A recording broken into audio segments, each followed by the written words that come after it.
আজকে আমরা বানাবো ক্যাপুচিনো। তার জন্য আমরা সর্বপ্রথমে দুধটা গরম করে নেব। তাই গ্যাসের পরে আমরা দুধটা জাল দিয়ে নিচ্ছি।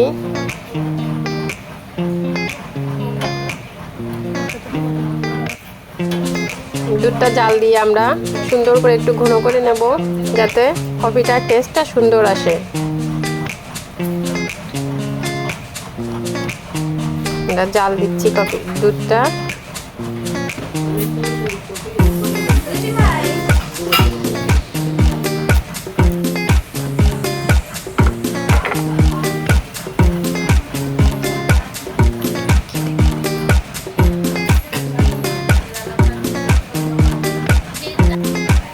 দেখেন আমাদের কফি পাউডার।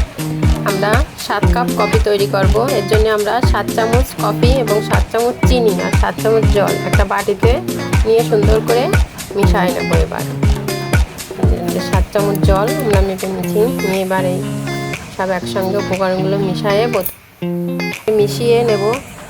সুন্দর করে মিশিয়ে তারপরে বোতলে ভরবো। বোতলে ভরে ঝাঁকিয়ে নেব। আপনাদের ব্লেন্ডার থাকলে ব্লেন্ডারে নিয়ে ব্লেন্ড করে নিতে পারেন, কিংবা হ্যান্ড ব্লেন্ডারও করতে পারেন। ঝাঁকাতে যখন দেখবো ফেনা ফেনা হয়ে গেছে ভিতরে, তখন বুঝতে হবে যে কফিটা তৈরি হয়ে গেছে। এবার আমরা একটা কাপে একটু দুধ নিয়ে নেব। দুধ নিয়ে ওর ভিতর কফিটা ঢেলে দেব। তারপরে আবার দুধ দেব। এবার তৈরি হয়ে গেছে আমাদের সুন্দর কফি। উপর থেকে আমরা কফি ছিটিয়ে দেবো এবং গুঁড়ো দুধ সুন্দর করে সাজিয়ে নেব।